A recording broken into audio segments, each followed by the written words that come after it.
Ba-ba. Why, hello there everyone. I'm Laxow, aka the Kumo Sensei. 皆さん、こんばんは。Good afternoon, or good evening, or whenever you're watching this live stream. And today I'm going to be feeding some slings.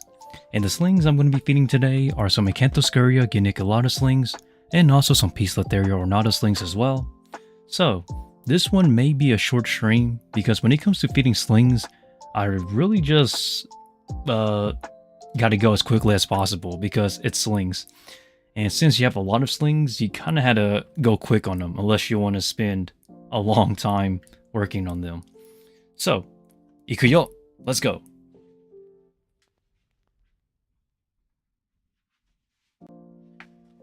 Alrighty, so this little guy has a little bit of a stuck shed on him.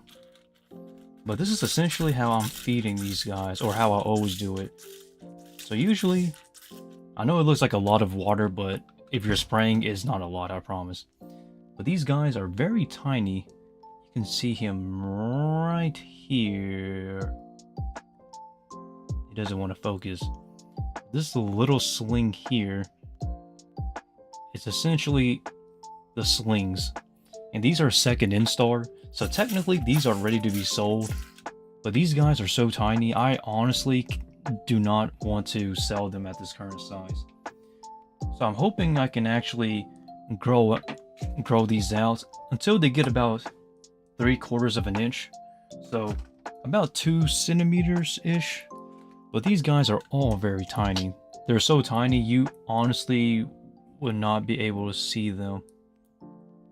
They're that little speck right there. That's the sling. Yeah, they're all too tiny, honestly. And I know that people are wanting to buy these because I've gotten a few emails, but I truly do not feel comfortable selling these little ones as of now. Because while I'm pretty sure they will do fine during the shipping process, I honestly just don't want to take that chance. So all of these are going to be put on hold as of now until they're ready to go. But you can tell that they're healthy and they're doing just great, honestly. This little guy is a little bit big, so I honestly don't want to feed this guy too much. But he's very tiny though, and he's this little speck right here. Sorry, big guy, I don't want to bother you too much. They're all so tiny. It is honestly pretty astonishing how tiny these guys are and how big they get. So I do believe I have around 70 to 80 pieces of these for sale. Not yet, but around that size. And where are you, my friend? This guy is probably burrowed somewhere. He's definitely burrowed himself somewhere. I can't even see him. Or it. Wow, where are you?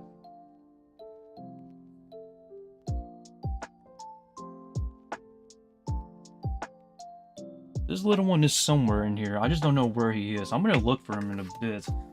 But right now, I kind of had to hurry up and get these going. Alright. Gotta get more of these. So, these will be for sale in the future. Just not as of now, because I really don't like how small they are. They're probably smaller than a speck, especially since they're smaller than 1 cm, which is not what I like in a sling, that is.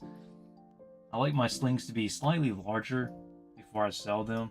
Now, in terms of pricing, I'm not too sure exactly the pricing on these that I'll place on them yet.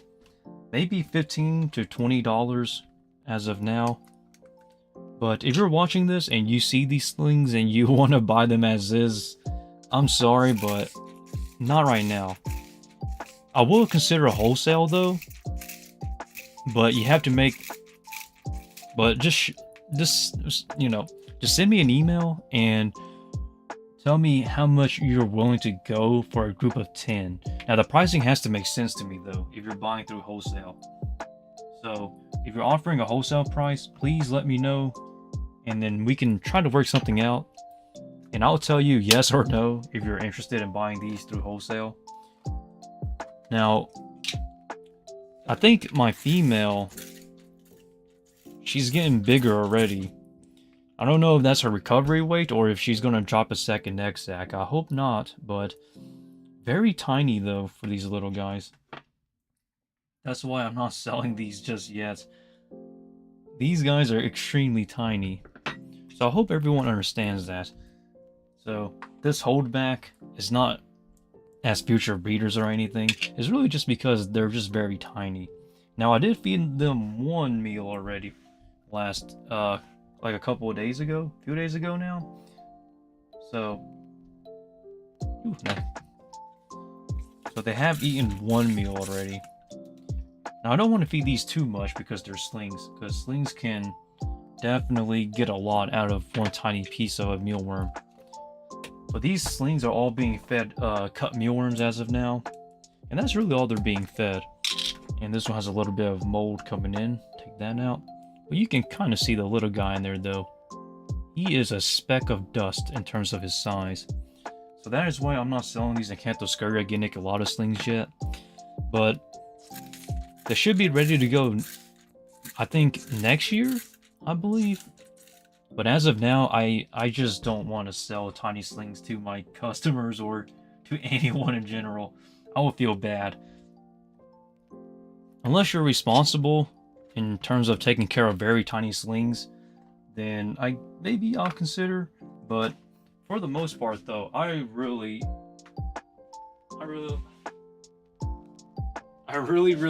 don't want to be selling slings like this to anyone. But yeah, they're all doing kind of well. They're all doing great actually. A little piece of mold there, take that out from the last feeding. But these are the Acanthoscurria geniculata slings. I did wholesale some away already, but I will be willing to do one more wholesale sale to anybody who's interested. Just hit me up a price and I'll tell you yes or no, and how much you're willing to actually pay for these if you're buying through wholesale. Minimum is a group of 20 though. I am not going to be selling this in a group of 10 like I usually do.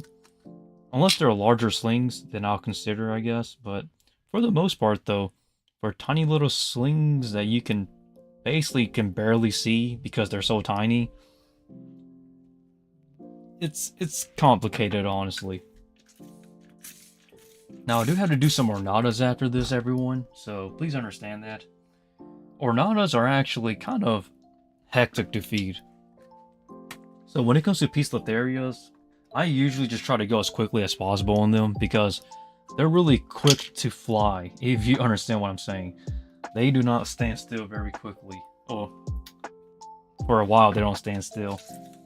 Usually they just go all out in terms of speed. So I really do not want to waste my time trying to show you some ornata slings. This one's going to pre-mold already. Interesting. He's already kind of big from his last meal, but really nice though to see these put on some size.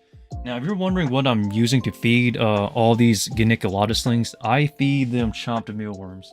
And that's essentially how I do it. It's cost effective and I really recommend everybody do it. But if not, then you can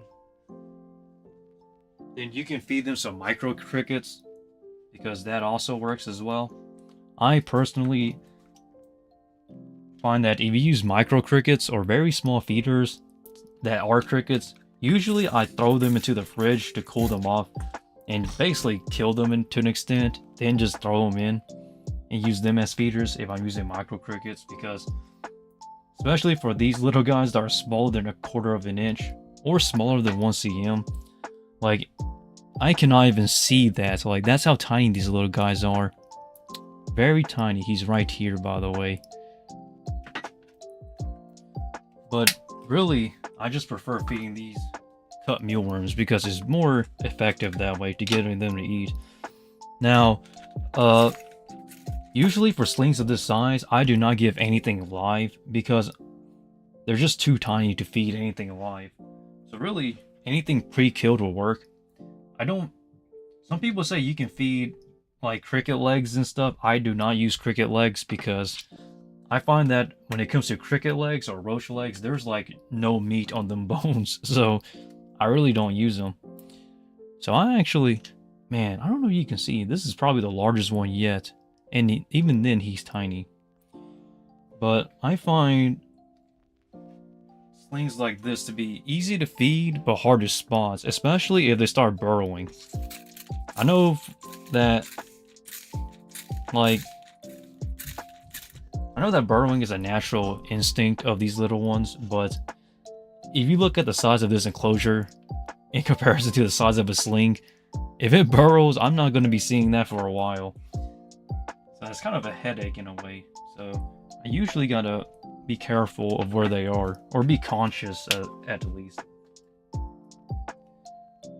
Take that back. I think this one's probably the largest one yet. He's in pre-molt too. His abdomen is darkening. Very tiny little guy.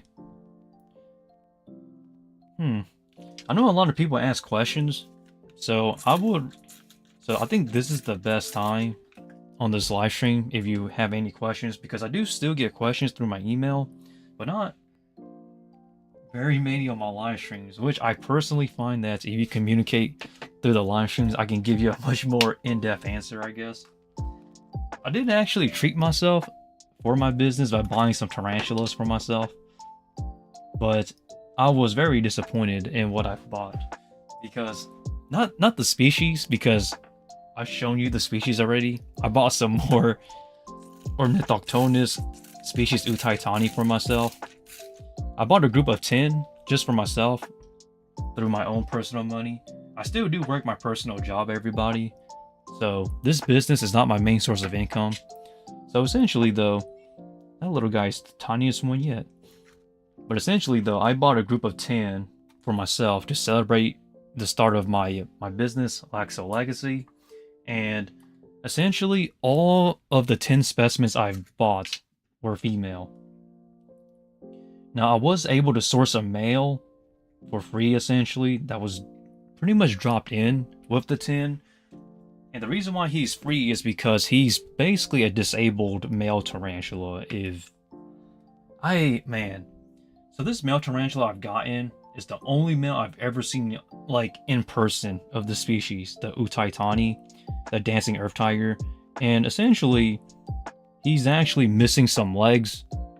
His 2 legs are deformed. His pedipalps are fine, but he does not look good at all. And that is the only male I have to work with 10 females. And I want to show him, but he's kind of interesting because of how deformed his legs are.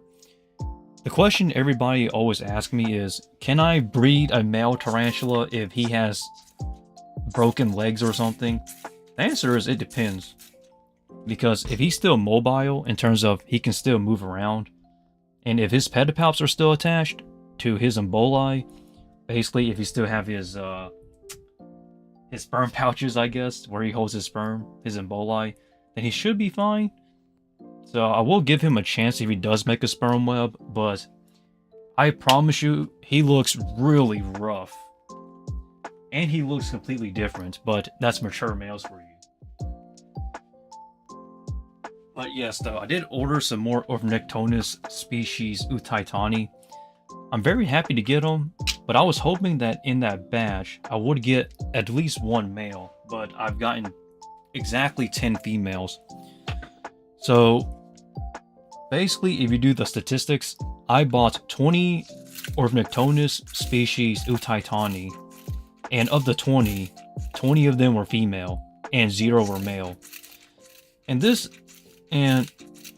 I'm not gonna lie, I was actually very, very angry, because people do not want male tarantulas at all, but the moment you become a tarantula breeder, you understand that male tarantulas do not exist easily. So I hope that with this one disabled male I have, I'm hoping he can actually breed, because I am so, oh boy, I'm so worn out. And I know a lot of people are probably going to be asking, Laxow, would you buy more Ornithoctonus species Utaitani? And I could, but I choose not to because at this point, like, do I really want to buy another group of 10 and just get 10 more females? That little guy is tiny, but at least this time you can see him. But I really want people to understand my frustration, though. Now, people do not appreciate male tarantulas enough. But someday, though, someday I will find an apprentice that will accept male tarantulas more than females. But as of now, that apprentice does not exist yet. Or at least I haven't found that apprentice. Will I teach everything to an apprentice? Of course I will. I just don't know who to teach it to and when the time is right. I'm still relatively young. Well, not young, but I still have a lot to do. I don't feel like it's my time yet to actually teach somebody else. So everybody's just gonna have to learn from my videos one step at a time. This little guy is active. I tell ya, these slings are all healthy and going pretty strong. Still am wholesaling these, by the way, in a group of 20, but offer me a price and I'll see what I can do if it's a fair price that you want to offer me to anyone who's willing to buy wholesale.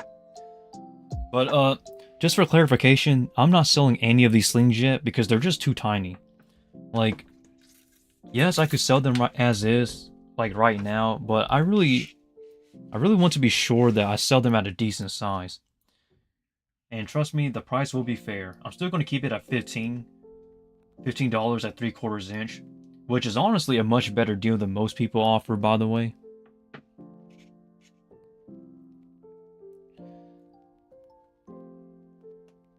Ooh, 80? I think that's how you pronounce your name. Congratulations on your male, because that electric blue or the Kilobrachys Natani Charum, those are some beautiful males. As a matter of fact, I actually just had one of my males mature rounds. Let me show everybody real quick for those who are interested.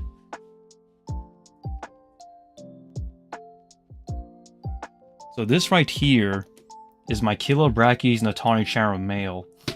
So this guy matured about 2 weeks ago and has yet to make a sperm web. And I am super excited to actually use this guy. I did feed him yesterday, so there is some bolus in here. So this is one of my mature males I'm going to be using. And yeah. So congratulations, AD or Aid.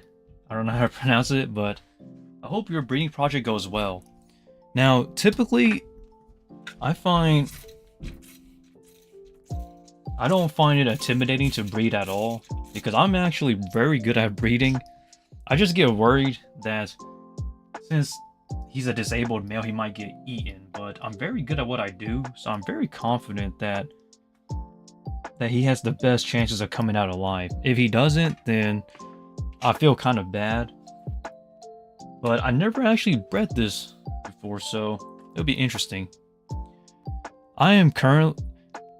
So tarantulas, etc. I am currently here in the United States. I'm in North Carolina. This is currently where I reside. And North Carolina is not that bad of a place, honestly, for tarantula stuff. Because I am in the same state as some of the really good tarantula breeders. So it's really cool, honestly, here in North Carolina. Because you can meet a lot of amazing people here. But I do have some breeding projects that I'm working on, but I'm not showing anybody because it's more so of myself. And I know people are asking, like, what am I breeding this year? What am I breeding already? So I've already paired a lot of tarantulas already. I believe I paired 4 Hysterocrates species Benin, and then I'm currently trying to breed, I think, 6 or 9 females of Monosotropis balfouri this year. Next year I should have around 5 more females ready to go, but this year I only have about 8 or 9 that are ready to go for my Monosotropis balfouri females. And then I did breed my second Brachypelma albiceps, So 2 Brachypelma albiceps has been successfully been paired. I'm just waiting to see if I can get an exact. And I do have a Laxow Cyano Sazimai female that I paired as well. She's gravid currently, but she's a very small female and a first-time female. So I don't really expect her egg sac to be... Oh, what's this? That little guy's tiny. He's up here in that little corner wedge. Yeah, he's tiny. So I don't expect the egg sac to be big or to be successful for a first-time Laxow Cyano Sazimai female. So I am waiting for that as well. And I'm also going to be pairing my Kilobrachys Natani Sharon to my 3 females, once he makes a sperm web, that is. And what else am I working on? I'm also, what else am I pairing? And I'm also going to be pairing some Poecilotheria ornatas. I do have 5 mature males, I believe. And currently, I think I've paired 2 or 3 so far. So, I'm pairing a lot of stuff. But I really don't make promises, and I really don't record my breeding videos too often. Well, I don't really make them because a lot of people want to see more pairing videos on my YouTube channel. But the only reason why I don't really pair them too often is because, 1, it takes up a lot of time, and 2, I really just sit around and wait. Because when I sit around and wait for something to happen, usually nothing happens. So unless people want to see 4 hours of nothing, or hours of me in pain because of boredom, then I guess, I don't know, I'll consider, I guess. Now, I was going to pair Poecilotheria Metallica again because my pairings were not successful last year, or the year before that, or ever. But sadly, my male passed away, so I never had time to actually utilize my Poecilotheria Metallica mature male. So that was kind of sad. He passed. I still do have my Poecilotheria vittata mature male. I will pair him with my female in the future, but currently my female is kind of late into her molt cycle, so I really don't want to pair her because I know that if I pair her, she's going to molt out without a doubt. So it's just not worth my time. So really, I'm just trying to wait for my female to be ready for my Poecilotheria vittata before I attempt again. And what else am I pairing? I think that's really about it as of now. There could be other stuff I'm forgetting, but if I forget, then I forget. Now, there are some mealworms right here. I gotta cut these up real quick, but that's all my breeding projects though. A lot of it will be Balfouri this year because I essentially have a lifetime supply of Morosotropis Balfouri, for those who are wondering. Because I have so many generations of Balfouri in my collection, it's kind of crazy, honestly. I still do have Balfouri for sale, by the way. Some juveniles.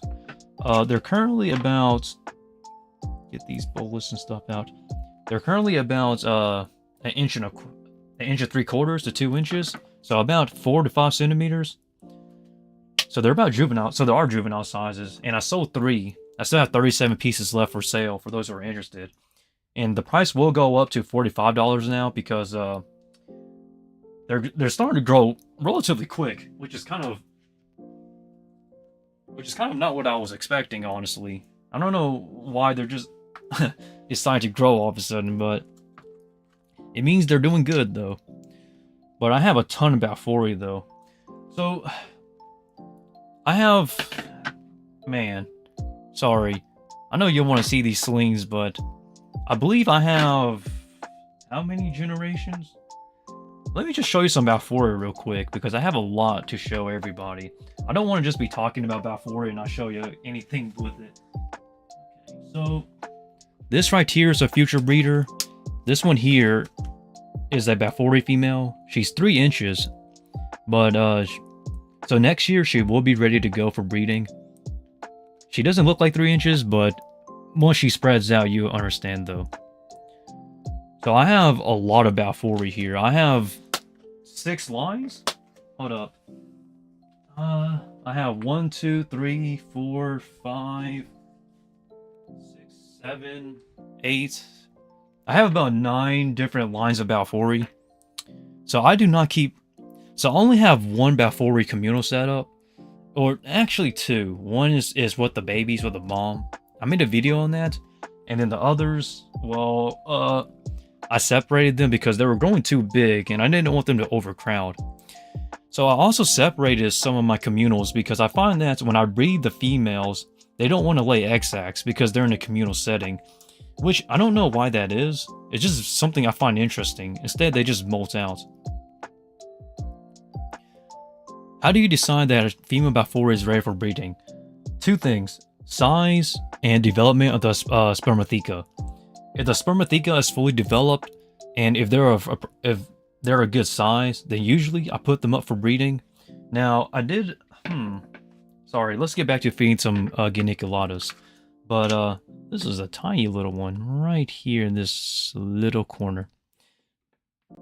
But, usually though, I know exactly what I'm doing. Tarantulas, etc. And a lot of people... a lot of people do pick out my brain a little bit because they want to steal my knowledge. Which is fine, I guess. Educating everybody. If you're enjoying this live stream, please feel free to like this live stream, by the way. Just to let me know that you guys are enjoying, you know, just talking to me in general. But I have a lot of Balfouries that are ready to go. And a lot of Balfouries that I'm breeding. I think that's a little one there. Look at that. He's a little one in that corner. Yeah, these guys are very tiny. But I would show you one of the Balfouries I did pair, by the way. So give me a... Well, actually, give me a second. I will show you because I don't want to just be... tell, don't show. I'm going to show and tell.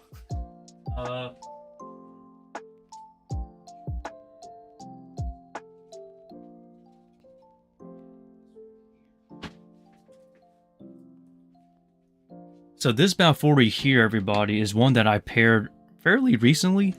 So I paired this one this week. This is one of my mature females. So this one has been paired along with, I think 5 others have been paired already. Hold up, I need to count. I'm so sorry, everybody. I do not count.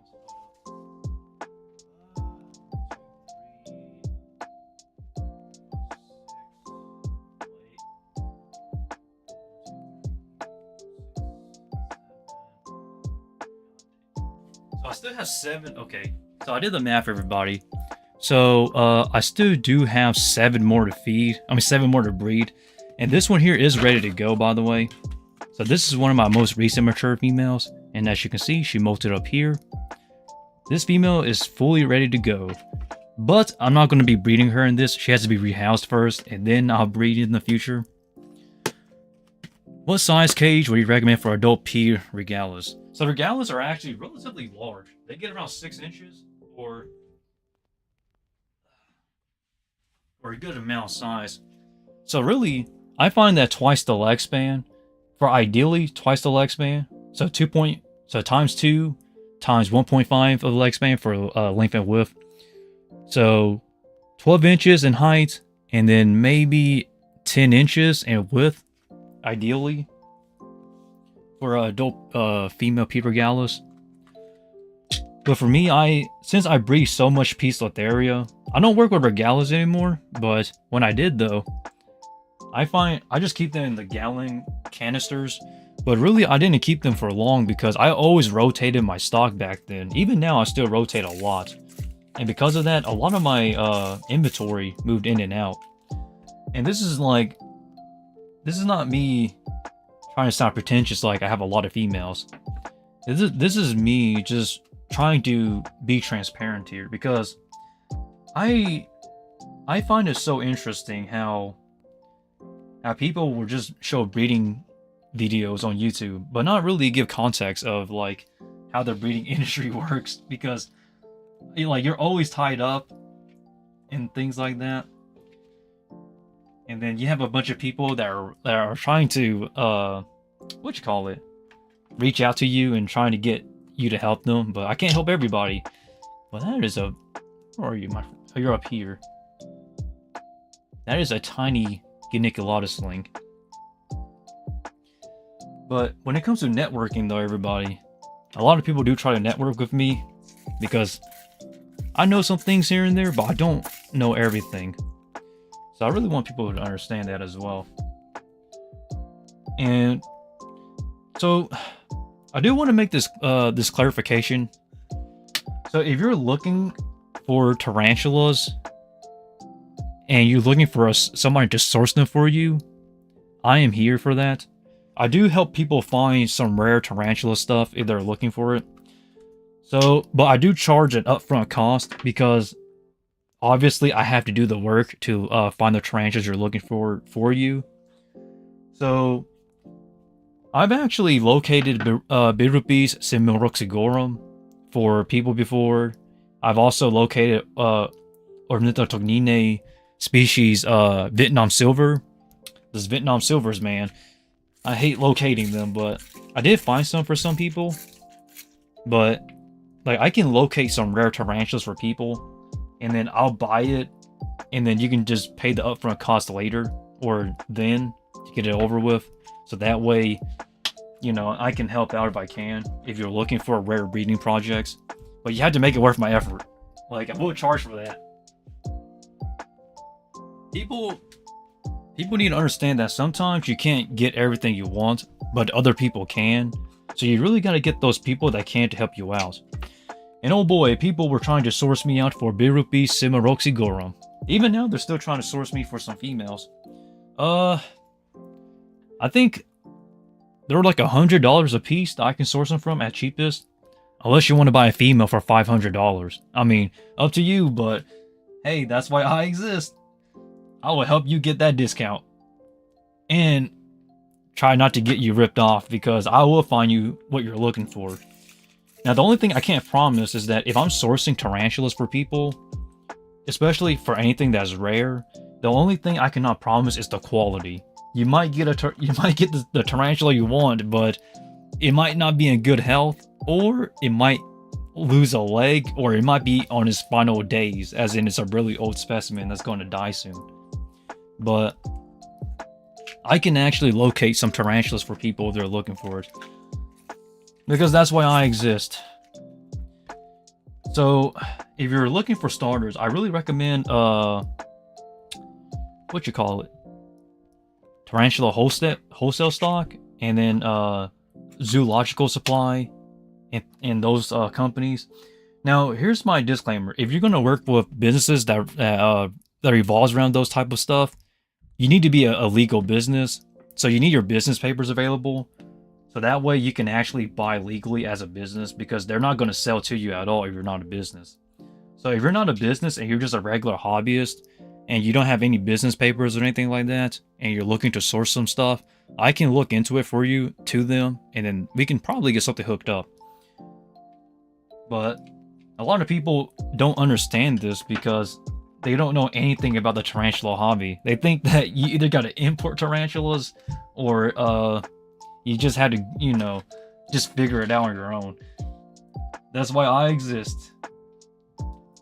I don't know exactly what I'm doing at times, but I usually know what I'm doing, and I usually can help people out. But in terms of I'm so sorry, everybody. I'm getting a bit distracted here because I'm getting into this conversation kind of deep. But in terms of tarantula knowledge, though, everybody will know something, but not everybody will know everything. So, if I don't know, I'll tell you I do not know. If I do know somebody that has what you're looking for, I'll tell you they have what you're looking for. But, yeah, though, I can locate what you're looking for if you're looking for something. So just let me know, and then, if possible, I'll find it for you, and then we can work out a deal. Now, I also do want to make a clarification as well, is that I do hold tarantulas for people after sourcing them, but I will charge for that, though, because, like, I'm essentially, like, taking care of, I'm babysitting your order if I'm doing anything that I'm searching for. So, sourcing is basically another form of purchasing in a way. Essentially, sourcing is finding rare tarantulas through somebody else's work. So you're going to have to pay me, but I can actually help you get you what you're looking for. So if people, I'll make a deal. If people do not buy at all, I will buy Birupis Cimaroxygorum for everybody. I will buy all the pieces that's left, which is like a few $1,000s, but if people are looking for it, I'll buy it. I'm pretty sure they're all female too, based on their sizes, because all the Birupis Cimaroxygorums that I saw, they were not in the greatest shape, I'll admit, but they were around 4 to 5 inches, and that's how large a female would get. Males would get probably about that size, but maybe smaller. So I'm assuming the majority of them are female, if not all female. If they're still around by, I'd say, by midway of December, I'll buy them. Period. I'll buy them and I'll put them up for sale for you. If people are demanding it.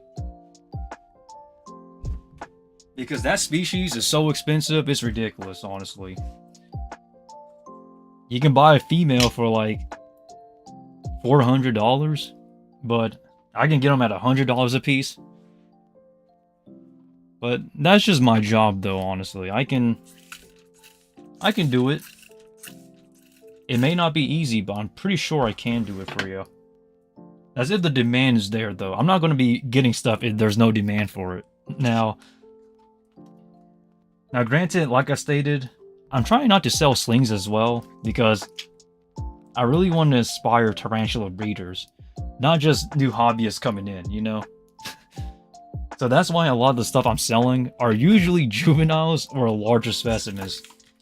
So everything is going to be a bit more expensive. The size of the specimen obviously makes the price go up. Do you keep any Euchrystelus Brachypelma? I haven't seen those for years. No, sadly, they don't really exist in the hobby anymore. The only person that is selling them that I'm aware of is Joe Rossi in California, and also Tom Patterson over at Hardcore Arachnids.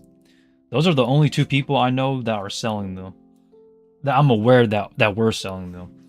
Sadly, though, I remember hearing stories from my mentor. My mentor used to tell me stories about them, though. They used to be... Ooh, you got a bit of a stuck mold on you, but I think you'll be fine, though. They used to be $15 for females. Now they don't exist anymore. And the reason why they don't exist anymore is because nobody bred it. Which is the sad truth. People do not want to breed species that are very elusive, so they become extinct in the hobby, essentially. And that's just the sad reality of things. But I hope that one day we can all pray that there'll be a tarantula breeder that will work on those niche species, like me. I am one of those people. That's the reason why I decided to take in the Utaitani project, because I just find them to be so fascinating. I don't really find interest in tarantula species that everybody has. I like the unusual or the weird stuff. That is the thing that makes me so special. That is also the reason why I did not sell any of the Hysterocrates species Benin. Like, how many people have ever heard of that species? Hysterocrates species Benin. They only came in, I believe, 3 times ever. Imported 3 times ever from the wild. 2004 to 2006, and then around 2013, 2014, and then the last time was 2019 to 2020, maybe 2021, and that was it. Now, they don't exist. That's why I bred 4 females. It's because people don't care about those species, man. They don't. And then they want to cry and complain about it once they're no longer around. It's frustrating, honestly, but the reason why nobody breeds those rare or those really unique species is because there's no demand for them. Nobody knows what they are. People will rather buy pink-toe tarantulas because everybody knows what it is than to buy something that they don't know about, you know? That's why you have so many tarantula species that just become extinct in the hobby, essentially. Or they become vacant for a very long time, such as Homoema chilense. You know, the flame dwarf tarantula. That's like a $200 sling now because nobody worked on it. I'm not gonna lie, I was not pleased with the new hobbyists coming in for a very long time. And it's really because people... I just can't find that person. That's why I don't have an apprentice. I'm still looking for that one person, but they don't have what I'm looking for. I'm not going to tell you what it is. I'm not going to tell you all the qualities I'm looking for when it comes to finding the person I'm willing to teach. But the person I'm looking for, though, has to be that person, though. But they don't have it. I always tell people, if you're going to start breeding tarantulas, start by networking. Don't waste time breeding tarantulas because like, you can't just be breeding curly hairs and then not having a way to get rid of them. Networking is one of the keys of building yourself as a person or as an individual coming up in this tarantula hobby. Because I tried to help out so many businesses and they still go out of business within like a year to 5 years. If you lasted 5 years as a business, you are basically better than 99% of all the other businesses that exist. You know, it hurts, honestly. I know that I'm a very relaxed person, but I mellowed out a lot, honestly. I'm still the same person, just a bit tired. Because I can't find that person. So, my generation will die with me. My mentor taught me, but I'm not going to be teaching anyone, though. As of yet. Until that person comes by. When that person comes by, I'll consider, but... haven't found that person, though. Because it's just not worth it to teach someone everything and then just like see people being ungrateful, you know. Always be grateful. Like that's the thing. I was very grateful for what I had. Like I didn't want more. I already had what I wanted. I just wanted to perfect it. That was kind of a funny story. My mentor, he was he was the most stubborn person in the world. We bicker at each other every single time. It was very interesting, honestly. We honestly basically disagreed with everything, especially when it comes to our methods of breeding and how to approach it. But really, even though we complain and argue a lot, we got along just fine. It's kind of funny to say that because it doesn't make sense, but that's what the new generation needs. It's not rebellion, but someone who's willing to actually make a change in a good way. But at the same time, respect those that came before us. Because I promise you, it seems like I have to be going crazy nowadays, but do people just not know who, like, the greats are anymore when it comes to tarantula breeding? Like, why did we throw away our history? Like, why? I'm just not satisfied with this hobby when it comes to, like, teaching people, because, like, I don't want to be teaching people just how to breed tarantulas, because, like, that is a skill that you can probably develop by yourself, honestly. You, me, and everyone can develop most of the skills by ourselves, but there's just so much lost in time. Like, what we need is just to have just an event where all of the greatest tarantula breeders in the world can just sit down and talk. Like, we shouldn't be trying to flex about being the first person to breed this species in captivity or anything dramatic. Instead, we should just all sit down and just talk about what do we do for the future of this hobby. Because I promise you that is not what's happening. Everybody is just too focused on trying to make money. It's just it's just so frustrating. I'm not trying to get political here, by the way. It's just some pure facts, honestly. This hobby is not all sunshine and rainbows. You really have to be tough to last in this tarantula hobby, honestly, long term. So I'm thankful that I'm still here, but I don't know how long I'll be here. I'll be here as long as I can, though. And I really just want to make sure that... Man, these guys are... I still can't get a hold of how tiny these are when they're born, but I really hope that the future of this tarantula hobby is much brighter than what we left it as. Or... No, I take that back. Let me rephrase that. I hope that when I leave this tarantula hobby, you'll be in a much better place than when I started. You know? Because in my personal opinion, I truly believe that this tarantula hobby has gotten kind of worse in a way. It's gotten better and worse. It goes both ways, honestly. I know that's such a strange opinion to take, but... I don't mind if tarantulas become mainstream. It seems like a lot of people hate that tarantulas become like a YouTube prop to make views and things like that.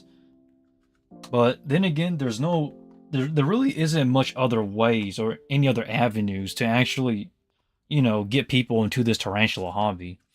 Because a lot of the new tarantula keepers that are coming in, you know, they're basically inspired by tarantula YouTubers like the Dark Den, Exotics Lair, Tarantula Cat, the Tarantula Collective, Dave's Little Beasties. You know, those are the people that like a lot of tarantula hobbyists look up to nowadays. But like, is that really a bad thing? Because it brings in new people. So I don't really think it's a bad thing. I think it's a bad thing when people like, there's a saying, monkey see, monkey do. I just hope that people don't see everything that they do, you know?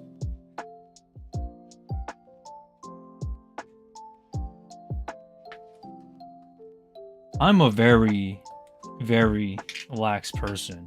So I don't really, you know, I don't really take it too personal when, like, people say they hate me or they don't agree with my taste. But there's one thing a lot of people don't really deny about me, though. I might not always be telling the truth, but there is some factuality to what I'm saying. Always. It may not make sense now, but it will make sense in the future. So I really hope that by starting Laxow Legacy, my business, what I hope to do is to essentially inspire new tarantula breeders. Not in a way of just like breeding tarantulas, but help them find or create a new direction for this hobby. Because I feel like I've tried my best, but I'm just not the person. I'm just not it. I've tried. So I'm hoping that my legacy is one that somebody can just pick up, you know, and just start their own legacy. And then just looking back at mine as like a template of where to go and what to do differently. I am not perfect by any means. So I'm hoping by the time Laxow Legacy is no more, if it is no more in the future, that the future tarantula breeders can actually do better. Do I have the answers? No, I don't. I really don't. But I'm hoping that at some point we all will. Hoping. I pray too much nowadays, it seems. Just hoping for a miracle. Or like just for that one person to come in and I'll be like, yep, that's the person I'm teaching. Still can't find that apprentice. Ideally though, one of the biggest quirks that I have that really helps out for anyone coming into this hobby, especially if they want to start a business, is speaking multiple languages. If you can speak another language fluently, whether it's Spanish or French or whatever, you basically already have a step above everybody else. Being multilingual is a blessing for this hobby. I promise you that. It goes far in so many ways, you just wouldn't believe it. So I'm very blessed to be multilingual, to where I can basically have access to another world, essentially. You know, people think that being hard working can help you get by. Yes, that's true, but in this hobby though, connecting to the world is what you really want to do, especially when it comes to importing tarantulas. Someday I would like to import back to my roots and go, you know, Laos, Thailand, Vietnam, that area, Laos. And I would really like to actually talk to the people over there, just so I can get tarantulas for cheaper. So that way I can cut off the middleman. Because to me personally, it just doesn't make sense. Because you do the math, like, man, I don't know how to explain currency. Currency is so confusing. But I did the math, and I know I can get it cheaper.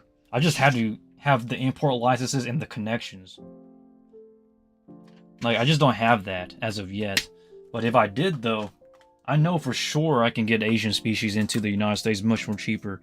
Not just like the common stuff, like the C. von Werthy or the C. longipes or the C. minax, but like the other unique type of stuff too, you know. Like the Omothymus kabang, you know, Omothymus species Ho Chi Minh, or is it Orphanectonus now? I don't remember when it was, but I know I can get some good stuff in. I just need to have the right connections. So I'm hoping that everybody who watches me can spread me through the world.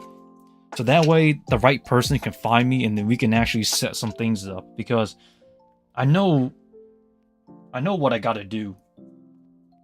Not for me, but for the future of this hobby. Because I gotta make it right. People want to build connections, but they don't want to build bridges.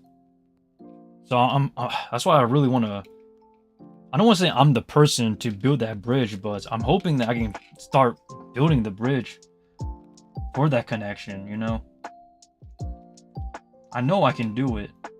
I just need to have the right people find me, so that way I can actually start helping them out as well. I know that in the Asian countries they really desire New World tarantulas, which is pretty interesting. So like the Aphonopelmas and stuff, the Avicularias, they actually like those species, even though they're extremely common here in the United States.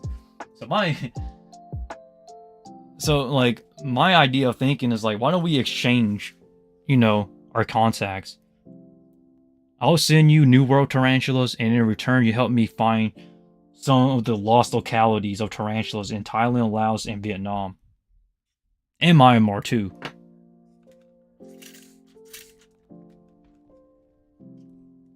Because that's just my head thinking, but maybe I'm overthinking. It's just too soon for that. I gotta start building those connections somehow. I know that I sound like I'm blabbering, but I have a vision of what I want for the future for everybody in this hobby. I don't care about my legacy, because my story is my story. You know, there's no point of people trying to chase after it. This is your story. I want people to have a better opportunity than I had coming into this hobby. Everybody has so much potential, but it's just the lack of resources and stuff, and the lack of connect. Oh, that's a big piece of mold. Let me take that out. That's why I really want to build that connection. I know that people think I'm crazy saying that, but this has never been about me though. Like, do people just not question the future of this hobby? I know that it's going to get harder to succeed. I'll say that right now. As a matter of fact, I stand on that. It is extremely difficult nowadays to succeed selling tarantulas than it has ever been. You're in Primo. I don't want to. Yeah, you're going to Primo. I don't want to bother you too much. But I really hope that we all can do something for the future, though. But the problem was that every single time, people get too greedy. There is nothing wrong with being selfish, but it's a different story if you're just doing it for yourself then. I tried too many times, but I just can't find that person. So I pray that somebody can actually build that future. All I'm doing is just building the foundation. Sadly. That's all I can do at this point. I still have a lot of time left in this world, but the most I can do for this hobby at this point is to build the foundation, and then I'm hoping that everyone can just start building on top of it, you know? It's not about how high you build your tower or your building. No matter how high or how tall you build your tower, your building, if the foundation is poor, your building is always going to fall. And this is just the reason why a lot of tarantula breeders don't make it. Because it's just so frustrating.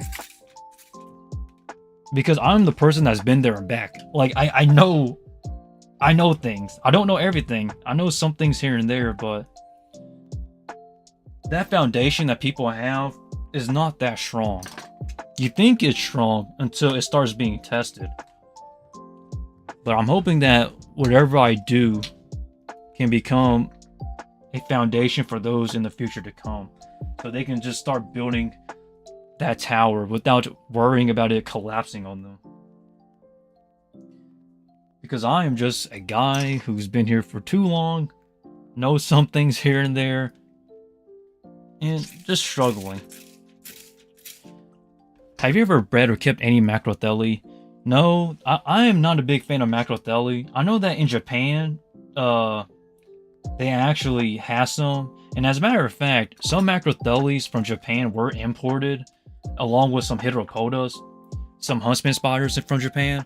But I honestly did not... I don't find interest in them. Tom Patterson actually did get some, though. I think he still do have some. But I don't really check up with Tom Patterson, though. But for those who don't know, Tom Patterson is the legend of this hobby. If there is one person in this world that everybody likes and hates, it's Tom Patterson. I say that sarcastically, by the way. But no, I have not kept any macrotheli. I don't hate them, but I just don't have time for them as of now. I am slowly trying to get back into working with true spiders again, but like I don't want to jump directly into true spiders just yet. So Frost, I'm just gonna have to wait on that. But I am working with true spiders again, just not a lot of them. Just some small things here and there. And then I will go back to macrotheli in the future though. So in terms of my true spider experience, in terms of working with true spiders, really the species I've actually worked with was mostly just wolf spiders here and there, some jumping spiders here and there, but nothing really like cool. I did work with huntsman spiders before. There was actually a time where I actually did breed huntsman spiders. Because at the time, I thought, like, why not give it a shot? So I did breed some Barralistus scutatus, some Barralistus variatus. What else did I work with? And, man, I'm not gonna lie, I kind of regret not getting more huntsman spiders. Because they all... How do I say this? I sold them all to people, and guess what they did? Nothing. They did nothing with what I produced. I was not happy. I was very frustrated. And now, they were gone. They were gone for about 6 years. Not 6 years. They were gone for about 4 years. 4 to 5 years. And then thank God, I truly do think it was a miracle. Imports came back in. And then people started breeding the variatus again. And then they started breeding some stuff again. But a lot of those huntsman spiders that were brought in, they're no more in the hobby. I will never forget. There was Hydropoda species Thailand orange. Hydropoda species spotted. Hydropoda. There was so many stuff being brought in. What was this? 2017? 18-ish? Man, it was just crazy. people, I'm just... You just don't understand. People keep telling me I want a female tarantula. I don't want female tarantulas. I want people to breed. I just want the future of tarantula breeders to thrive. But if all people want to do is just to ask me how to breed tarantula and how to... Oh, God, no. You're not the person I'm looking for. That's why I don't have an apprentice, because you can't just come to me and ask me that you want to breed and ask me to teach you. I will not take you in, not at all. I will help you out though. I'll admit, I will help you, but I will not teach you everything. The person I'm looking for has to be that person. I'm not going to tell you what the qualities are for this individual that I'm looking for, because if I do tell people, everyone is going to try to mold themselves into that spot, you know? So I'm just naturally hoping that that person comes by. I do have realistic expectations too, so like, it's not out of this world. You don't need to have everything. That's the one thing for sure. And what I mean by that is, you don't need 1,000,000 tarantulas to prove to me that you're the person. You don't need that. You can have 0 tarantulas and I'll choose you. You just need to have the qualities that I like. So that way I can be sure that the person I'm entrusting this information to, and everything I know, not just skill, technique, and history, but everything, you know, that way I can be comfortable. So that way I could just step back and just retire from this hobby. I really couldn't care less at this point. Tarantula breeders these days, they all just want to breed the same stuff. Green bottle blues, pink toes, curly hairs, and then maybe P. metallica, and then the P. Litharias, and then the common species, and then all the rare species just go extinct. In the hobby, that is. Not in the water, but in the hobby. But see, I have a very lax approach, but I'm not gonna lie that I am frustrated, because I know what needs to be... I don't want to say I know what needs to be done. I know what needs to be said. But I don't know who's the person to get it done. I don't know. I'll tell you this though. If you want to become a tarantula great, I am not that person. Sadly, I'm not. I don't really see myself as that. I am just an ordinary person like everybody else. That just breeds a lot, that is, but... Someday, my turn is basically going to end. I'm not retiring, but... My turn was my turn, it'll be yours soon. But I hope that people don't get intimidated by this, though. Because... really... the people that do succeed in this hobby are the people who don't expect it. Which is surprisingly, unironically so true in so many ways. Even when I entered this hobby, I had no expectations whatsoever. It just kind of happened.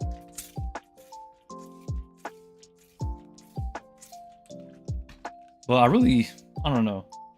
I just gotta get that off my chest though.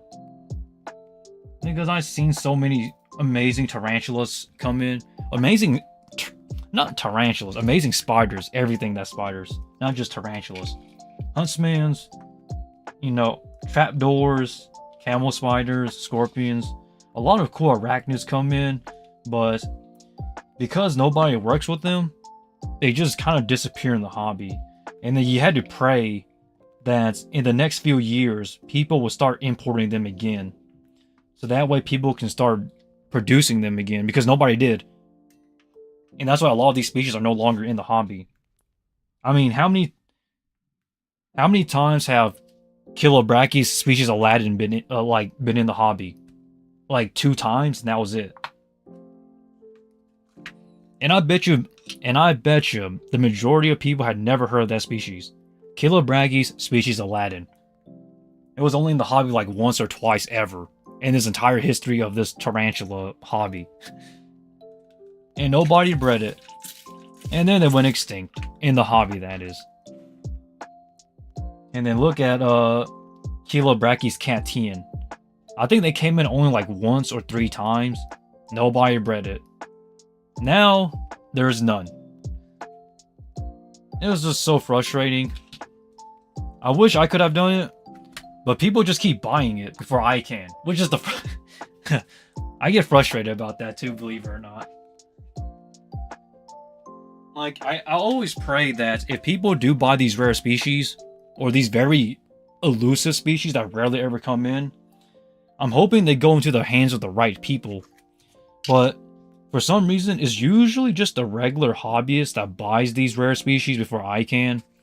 And what ends up happening is that usually they don't breed it, or they're not experienced enough, and then nothing comes of it.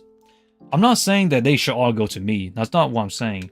I'm saying is that if you're going to get a rare species of any sort, you need to have some sort of experience, because you might not notice it, but you're basically responsible now for ensuring that they continue to exist in the hobby. So that's the reason why I bought so many Ornithonus species Utaitani. Because they don't come in too often. The last time was in like 2019, 2020. And then it's been about almost 5 years since then. So the moment I saw them come back, I bought myself some. And then I got cursed because I don't have any males but one. And that male does not walk right because he's basically a disabled mature male. So I'm just not happy with myself when it comes to what I've contributed to this hobby. Because I know I can do so much more, but it's just that I'm not the person, I guess. Fate has its ways of choosing people, and I guess I'm just not chosen for greatness. But hey, who knows, man? Who knows? Maybe my time will be up pretty soon, and I'll just leave it to the rest of you guys. I believe the future has potential. The future always has potential. It just has to go to the right person. As for who that right person is, that's not for me to decide. That's for you to decide. You may be that person. You who are watching. I believe in you. I believe in everybody. You have to at this point. Because if you don't believe in somebody, then what do you believe in, you know? That's why I created Laxow Legacy. People keep thinking I'm trying to make money, but if that was the case, I would have quit my job and worked this full time. I still worked my other jobs, you know? So I pray that the future of the tarantula hobby will be filled with great tarantula breeders. And I know that people think that, like, since I'm breeding like 20 females this year or something, that I'm special. I'm not special, I promise you that. There's amazing tarantula breeders that you have yet to meet, you know? Such as Joe Slack over at Asheville Wildside, or, you know, really passionate tarantula breeders that has a lot of cool stuff, you know? Such as, what's his name? Nicholas Grant, or Nick, over at Classic Jurassic Exotics. Or people that have been working in this exotic pet hobby for a very long time, such as Evan Stahl. You know, Evan Stahl, they're working with reptiles for over 30 years, and sometimes he imports really cool tarantulas as well, since he makes way more money selling reptiles than tarantula breeders will ever make. And if you don't know these people that I'm mentioning, I hate to break it to you, but you're probably further behind everybody else when it comes to entering tarantula breeding. You just need to study the people that came before us and acknowledge that they exist. Alrighty, now we gotta put these away. Sorry, I'm gonna put away all these slings real quick. But I sincerely hope that you all will someday look back at those who came before and study a bit about us, you know, so we don't become forgotten. Because I promise you, a lot of us are already forgotten. You will someday just not know who some of these people are and what they produced, you know. So we got to take this time and not just enjoy this moment, but also come, you know, to an understanding that we are all just small fractions of this entire tarantula hobby. And I hope that people just don't look at me as like this amazing tarantula YouTuber. No, I am just a regular guy that contributed a small portion into something greater. Me, Tom Patterson, Kelly Swift, Todd Gearhart, Will, I forgot his full name, over at Exotics Unlimited.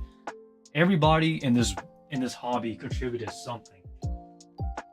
And I pray that our history will not be forgotten or erased or replaced, because people will look at tarantula YouTubers like Exotic's Lair, The Dark Den, and Tarantula Cats as like the tarantula history, but they are a contributor as well. But the real heroes, the real people that made the history of this hobby, are the people you just don't know about. So I pray that somebody will document everything that has come before, and just, I hope, like, write a book or something. Please, just do that for us. I just pray that somebody just acknowledges that we exist. It's just so heartbreaking, honestly. It makes me want to cry sometimes.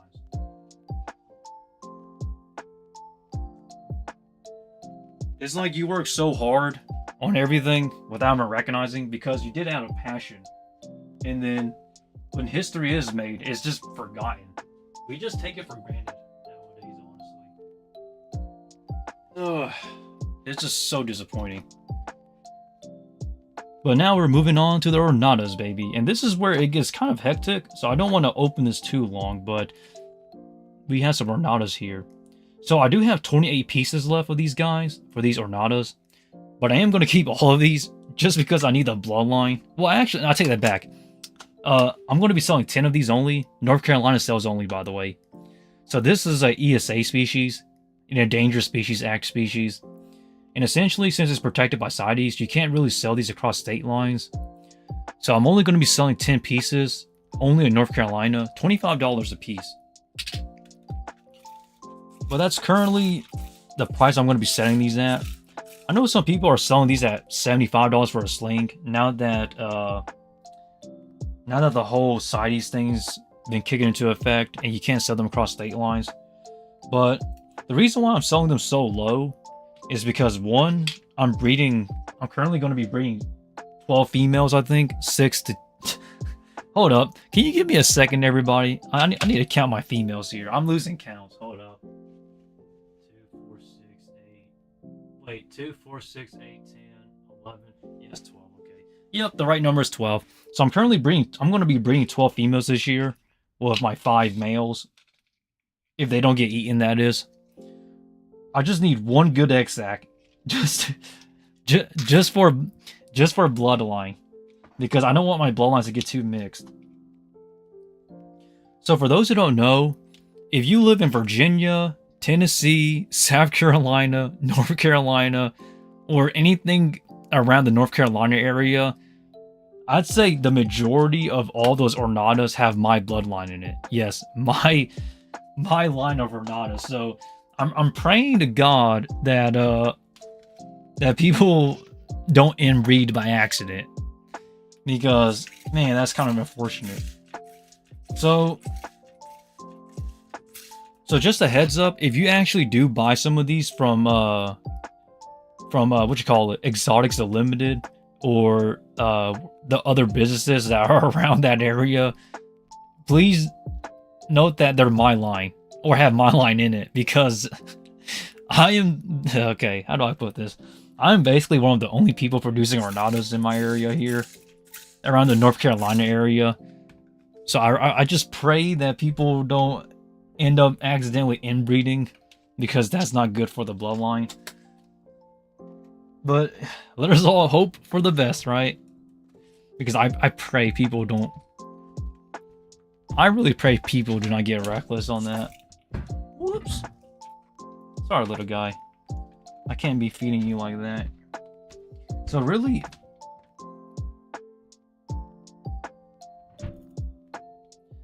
everybody, I'm just hoping that our bloodlines don't mix in the future. So if somehow you do get a piece of Ornata, if possible, I would like to know where you get your line from, so that way I can actually contact where you got them from and ask them if I can have a mature male if they ever do get one, so that way my line continues on and not just get inbred over and over and over again, or not get inbred at all, because I get very freaked out when I figure out that the whole time the male or the female that I'm using is just my line of Ornata. And it's not because like I'm just very sensitive, because I get really scared that I might inbreed and then all the babies don't do well. So I kind of freak out. So I really hope that people don't end up inbreeding my line, because I produced a lot of Ornatas. It's crazy. How much did I produce? I think 2 years ago, I believe I produced around, let's just say over 200 slings of Ornatas, and then I gave them all away, essentially. True story, by the way. I didn't really sell them. I gave them all away. If you're wondering who I gave them to, so I gave some to Classic Jurassic Exotics. He's up in Maryland, so he has a part of my line. I gave some to Will over at Exotics Unlimited. By the way, if you're looking for rare tarantulas, please go check out Will over at Exotics Unlimited. I am not sponsored by him, but he has some very cool stuff. Like, if you're looking for rare tarantulas, he has it. Hello there, Tarantula Holla. Tarantula Holla? Hope everything's going well. Currently, I'm just wrapping up some stuff here by feeding Ornatas. The piece of Ornatas. But, yeah, though, you live in the United States, and if you're looking for rare tarantulas, and you're on the east coast of the United States, please contact, or please look at exoticsunlimited.com, because Will does have really cool stuff. He even sells the Homoema chilense. Oops. That little guy. He jumped. There it goes. But please go check him out, though, everybody. Like, I always try to support the local tarantula breeders if possible. He has some really cool stuff, though, I'm not gonna lie. He has some, man. So for those who are wondering, the reason why Will has really cool stuff at Exotics Unlimited is because he imports a lot of really cool stuff from Europe. So just by that alone, he's already saving this hobby, because he's getting some new bloodline over from Europe and whatnot. He has some, man. Really like that guy. There we go. Alrighty. Sorry, that little one escaped from us for a second. I got a little bit freaked out, but... Alrighty. Sorry, give me a second. I'm gonna get this one down for a second. But essentially, though, if you live on the... Hello there, Harry Pet Rocks. Wow, it seems like everybody's jumping into this live stream just now. It's pretty interesting. But I really want people to understand, though, I am just a small fraction of this tarantula hobby. Me, you, and everybody else. Just don't forget us, okay, everybody? Because this tarantula hobby does not have good history at all, in terms of people documenting what goes on. Oh, he's alive, but he's right here in this corner buried. You see his legs sticking out right here. But yeah, though, I will show everybody... Okay, everybody stay around. I'm going to show you what I'm breeding, what I have bred and stuff like that, once I feed these slings. So that way, like, I can show you what I'm working on without making a video, because I don't want to make a video of me breeding 1,000 tarantulas, because I don't want to... I will go crazy if I had to record a lot of tarantula breeding videos. Because I want people to understand that as much as I like breeding tarantulas, I just don't have the time to sit and record everything because that takes a lot of editing skills. Oh, this guy's a little bit feisty. I'm gonna... This method always works. The slit open enclosure method. But I will tell you and show everybody what I have produced. I mean, European, everyone punch that like button to fight the algorithm. No, you don't have to hit the like button, everybody. You just need to acknowledge that I exist.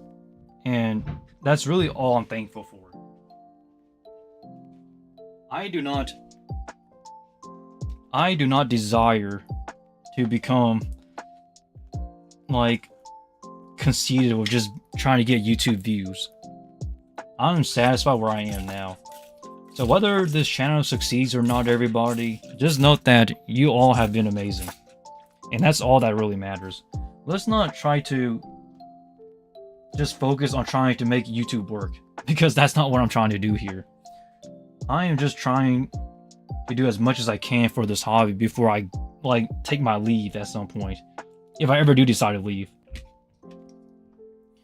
But if you missed out the live stream, the earlier half, I recommend going back to watch it after you watch, you know, the rest of this, because I said a lot of stuff already, so I don't want to repeat myself. But these Ornadas, though, I think they can go one more line, maybe, before I gotta get a new bloodline. This is the hardest part about breeding tarantulas. What are your thoughts about pet holes? Here's a hot take. I actually like pet holes. I am actually a pretty big fan of reclusive tarantulas in a way. Not because like you don't see them at all. It's really just because I find that when I work with pet hole tarantulas, they're much more easier to rehouse to some extent. Because if you do a proper tarantula setup for a burrowing species, and you do a starter burrow, and then you rehouse your tarantula into that burrow, it just goes in and just sits there. But when I do that with anything else, any other species or any other type of tarantula, they usually like to wander a bit before, you know, they settle. So I just find pet holes to be easier to rehouse. And honestly, for those who know me, I even say it in my videos all the time. I am not a big fan of rehousing tarantulas. Don't get me wrong, I love everything about tarantulas, even rehousing. But if I had to choose one thing I like the least, is definitely rehousing. Because I rehouse tarantulas so fast, it's like 2 seconds, like in actual time. Because I really just want to get it done and over with. Because, like, if you see me rehouse tarantulas, you will say I'm being too aggressive at times. But I want people to understand, if you're rehousing like 100 tarantulas every now and then, you have to go quick, unless you want to sit there for 20 hours or 2 days. I just couldn't do that, you know. So for me, like, I work like a bullet train when it comes to working with tarantulas. This one ran up my hand. Okay, let's see. No. Okay, little guy. Get you back in. No. By the way, everybody, this is normal. I don't really freak out when tarantulas run off from me. Rarely ever. I think only one time I freaked out, but that was like a very long time ago. But usually when tarantulas run up on me, whether it's big or small, arboreal or not, I really just don't freak out at this point, because I've done it all to where I am very relaxed. I need to find that sheet of paper to slide under real quick. Hold up.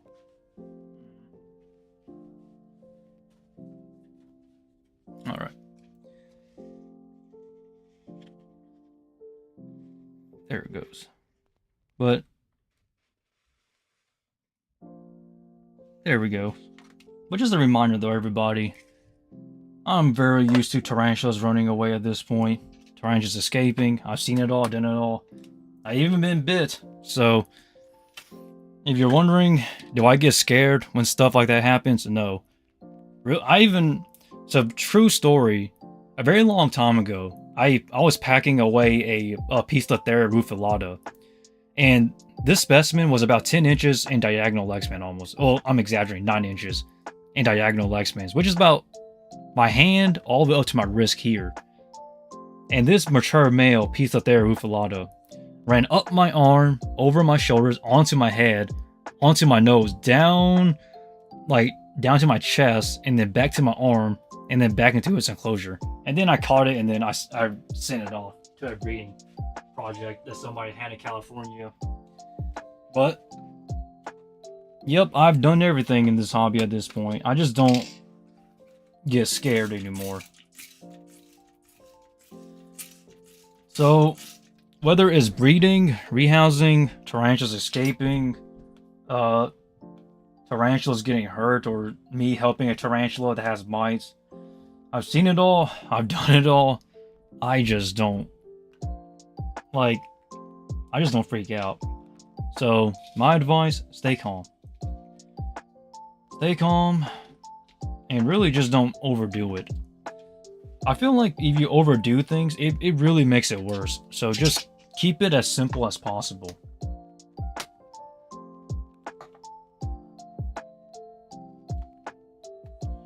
But I'm 100% farmer becomes a joy of abuse. Says that there. Yeah, but that's the thing that makes pet holes amazing, though. It's just that pet holes have just something very elusive about it that makes it more to my liking. The only thing I don't like is that when it comes to pet holes, getting good enclosures is very difficult. I find that trying to find the ideal breeder rack style breeder size for tarantulas is not easy. It's probably just me who thinks that, but even now, I'm praying that there's a container company that can make a decent size, container that can actually hold fossorials that I like.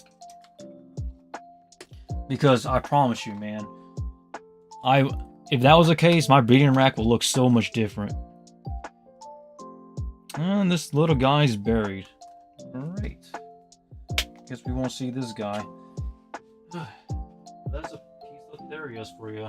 They have burrowing tendencies. But essentially, though, everybody. Oh, this guy's gonna sprint. I don't want to take this. Oh, he ran. Okay, that's not good.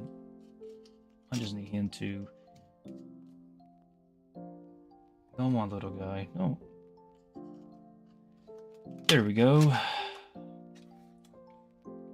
Another one running on us again. And trust me, I didn't freak out. I don't freak out with this stuff no more. I'm so numb to this work, it's crazy. But if anybody has questions, though, I will answer as best as I can. That's why I exist. Basically, help you guys out if I can. It's pretty interesting, honestly, the direction that everybody has for this hobby. I don't desire to become a tarantula YouTuber, though. I just want to make sure that the future of this tarantula hobby thrives when it comes to tarantula breeders. Like, really good tarantula breeders, not just people breeding a bunch of curly hairs. No offense to those people, by the way. We're almost getting there, everybody. We have a few more to go. 2 more stacks. So 2 more stacks of 4, so that's 8. Plus these current one here, that's 9. Yep. Ooh, that guy ran. Okay, come on.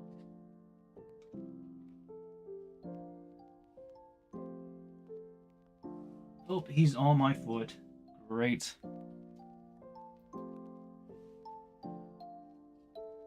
Sorry, everybody. Give me a second. I'm gonna catch this guy on my foot.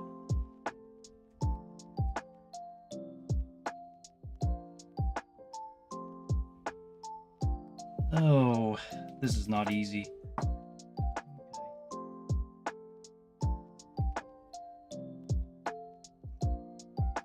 There we go. Okay, give me a second, everybody. This guy literally ran on my foot. And he ran on the foot that I sprained my ankle on too, which is kind of crazy. Okay, there we go. Now, actually, before I want to put this guy to the side real quick. So that way I'm going to feed him real quick, so man. Guys, don't worry. I do this every single day. So, it's really interesting that people have, they freak out when tarantulas escape. I really don't. Even the large tarantulas, when they escape, I really don't freak out. Because I think people misunderstand that, we shouldn't really be asking ourselves why humans are afraid of tarantulas. We should be asking the question why tarantulas are afraid of us, and usually it's for valid reasons. Okay. Little guy's back in. Oh, man, I'm tired. But I still have more to feed.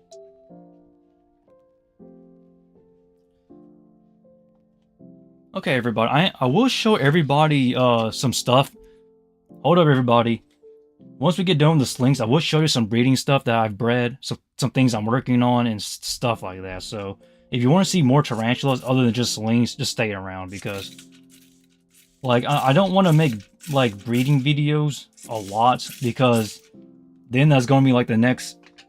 That'll be, my content for, the next year and a half if I do that. So, let's not try to make a million breeding videos on this channel, because then I'll get bored. I have to enjoy the content I make for me to post it.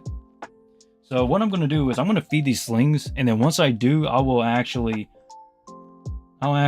show everybody what I've bred, what I'm working on, and things like that. Well, Addy, is not that big of a deal, trust me. I had Hysterocrates run up my pants before, so that's an interesting feeling. It tickles. So, I've had it all. I think the only time it really got bad for an escapee was when I got bit by the Matsueda calceatum. So I did get bit by Matsueda calceatum before, and that was a really bad bite. I could not work out for an entire month and a half. I was kind of sad, but eventually, though, I got stuff back together. But for those who are wondering, when I got bit by the Matsueda calceatum, which is probably the tarantula with the most potent venom in comparison to Poecilotherias. Poecilotherias are known for producing a lot of venom per bite, but in terms of toxicity, I think calceatum's up there with some of the worst. I remember my female bit me. Man, it was pretty bad. I did not work out for an entire month and a half. My legs were just destroyed. So no squats, no leg presses, no workouts at all. You're funny. You guys are funny about that. But really though, luckily for me, since I'm a healthy adult, I don't really have as bad of bites. I've been bit only once, and that was the only time ever. But if you want to know how it feels like, I left a review of a bite report over the arachno boards. So if you go to the arachno boards and you go to the bite reports, you will see my report over on it. It was not so great for my legs. But essentially though, I got over it. Oh man, this guy's gonna run. I don't like that. Yeah. Oh, maybe not so much. So for those who are wondering, I feed my slings once every 3 to 4 days. Sometimes 5 days, depending on how big they are. But I try not to overfeed my slings because I don't want them to get too big. Some old world tea. Yeah, they'll understand. Trust me. mine's understood at least that I got bit by a tarantula. Just say he got bit by a tarantula and they'll understand. Especially if they're not tarantula people. You just have to understand that sometimes people are just afraid of tarantulas. And when you just mention it, just mentioning a tarantula is just enough for them to be like, yeah, I know. You have free time off. Go on and take your time to recover and you'll be fine. This guy's a runner. Okay, yeah. I'm just gonna throw in the feeder for now. I'll spray your enclosure later once I make the rounds at night. Okay. Last one, and then I'm gonna show everybody what I'm working on. So please stay around, everybody. If you want to see my breeding projects, I'm like literally stay around because I'm almost done. This is the last one here. I have a lot of stuff actually. That's crazy to think about. Okay, last one done. Okay, hold up. Okay, we're done. Okay, let me put these away and then I'll show you everything I'm working on.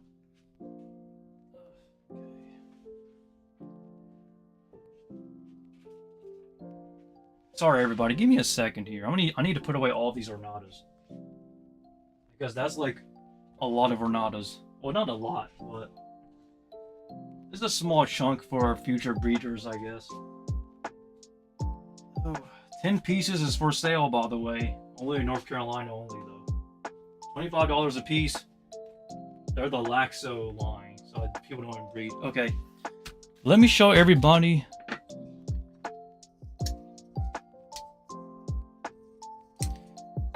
how to do tarantula breed. Well, hairy pet rocks, I promise you I'm not the only one. There'll be more in the future, but let me clean up this real quick. I really want to clean up this workspace here. Alright. So let me show you some interesting stuff. Stuff you've probably never seen. Well, stuff you have seen actually, but... alrighty. So this... okay. So this is the, so this right here, everybody, is the disabled male. Are you ready to see this guy? He looks very... he has deformed legs. So... this right here is the Orphanictonus species Utaitani mature male. You see he has deformed legs.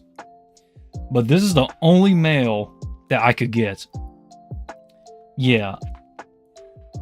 So, if this guy ever does make a sperm web, I'm actually going to put him with... sorry. I'm actually going to put this guy here with about 10 of my females. If he can make a sperm web, that is. So, when I do see a sperm web, I'm going to hook him up with some females to see what happens. I know he might not be able to make it coming out alive, but I'm really good at what I do when it comes to breeding tarantulas. So, I really want to give this guy a shot. I bought 20 specimens of the Utaitani, and of all the 20 specimens, all 20 of them were female. This is the only male I've gotten for free, along with those purchases. So everybody, I am going to do... will he stay like that, or he mode fix it? So, Inge or Ingi, I'm going to tell you this. This guy's a mature male. He's not going to grow or molt out anymore. He already had his final molt. So he's going to have to do his best with what he has. But I'm going to give this guy a chance though, because this is the only mature male I ever had of this species. So yeah, it's kind of worrisome, but I am very good at what I do when it comes to breeding tarantulas. So I'm going to try my best to ensure that this male comes out alive. Now, I have 18 females left, I believe. Which, honestly, is kind of crazy. Here's one female. So I've just recently gotten this female, so I'm going to not stress her out too much. But, yeah, that's a female. And I have 10 more of these. So, I'm going to try my best to ensure that this male does not get eaten by any of the 10 ladies that he needs if he ever does make a sperm web. So, that is one of my breeding projects. So we just have to wait and see, honestly. Yes, I have all females. There was no males in the entire of the... That's crazy. Think about it. I bought 20 specimens. 0 males. All females. All mature females. That's how hard a male is to get. This is why we have to cherish our male tarantulas. Because once you become a breeder, you will start to understand just how rare a tarantula will become if it's a male. But let me show you some future breeding projects though. Okay. So I'll show you these earlier. So these are some future breeding projects. So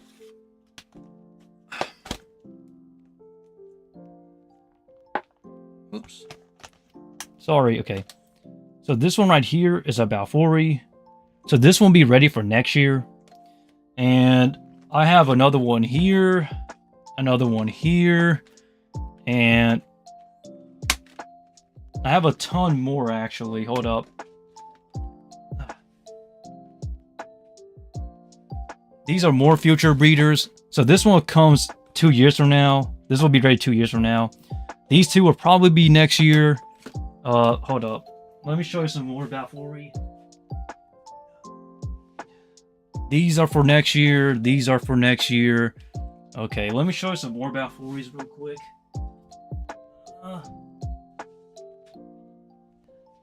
So this is for next year. This is for next year. And then this one's for next year as well. Hold up. And then this one here is also for next year as well. Now, these are all about 4 so they'll all look the same. I don't want to show you the same tarantulas a million times, but those are all for next year. Hold up.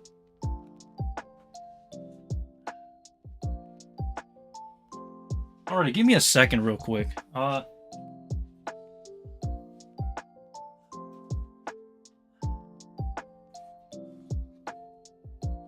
So all of these Balfouris are for next year. All of these Balfouri are for next year as well. So I have, I don't know how many Balfouris I have, but I have a lot. But you can, ooh, I don't want this guy to run out, but you can kind of see though, I have a lot of Balfouris.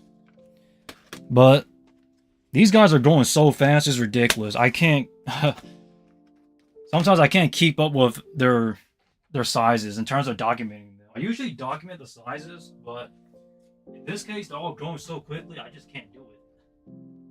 And what else? I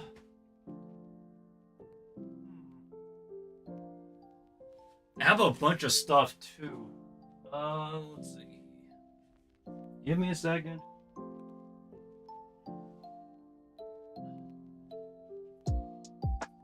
Okay, let's see if we are actually out today or not. No? Well, we have a Hysterocrates species Benin here. So this is actually a very unique locality of Hysterocrates, and I think I'm the only person working on. You can see her booty there, but I've bred 4 females. I think 5 females I've bred already. This is one of the females that I've bred. One of the first females I've bred. Really good beginner Hysterocrates species if you're getting into this genus. They don't get that big, around 5 to 5.5 inches. So it's actually not a big Hysterocrates species if you want something that's smaller. Very easy to keep too. Like super easy to keep. They're just, it's just that they don't come around often. So I did breed 5 of them, I think. 4? 5? Sorry, give me a sec. I need to count them real quick. I'm sorry.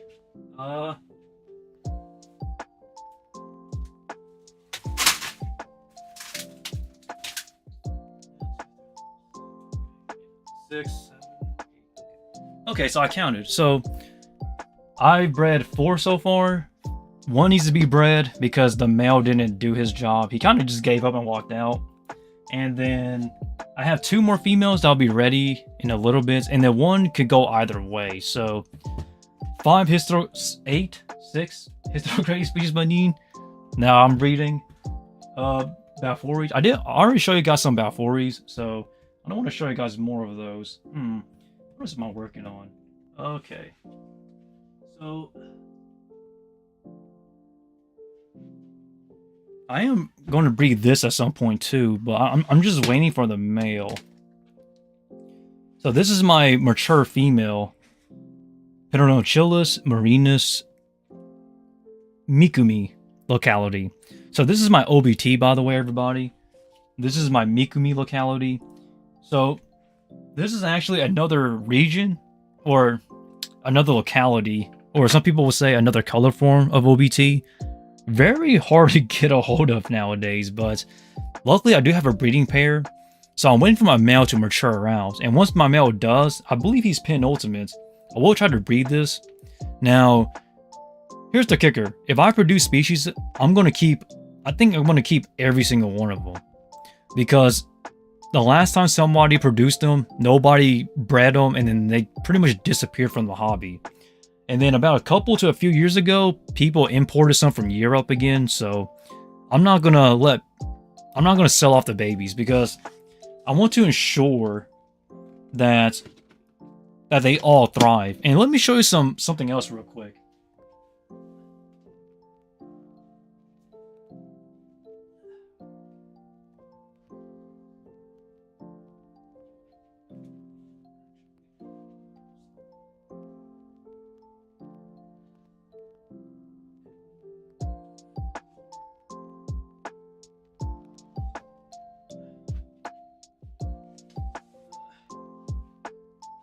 Okay, everybody, I'm sorry. It took me a bit of time, but... So this is another OBT locality. Okay, let's see if this will focus.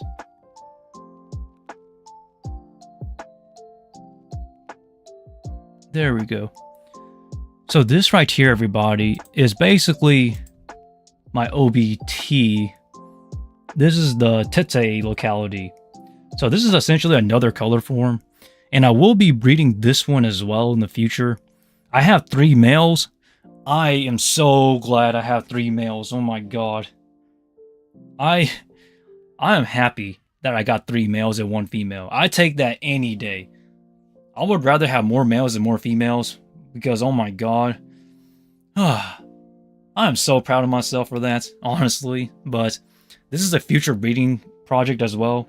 Another unique locality that doesn't come too often here in the hobby. It is not orange, by the way. It is a beautiful different color, the Tete. I do like the Mikumi more, but this is another future breeding project.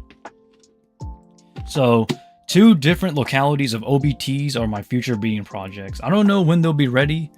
I'm just waiting for my males. Once the males are ready, we're kicking it off. Now, I don't know if I'll record that on YouTube or not, because I have so many breeding projects in my head. I just can't keep up with them all.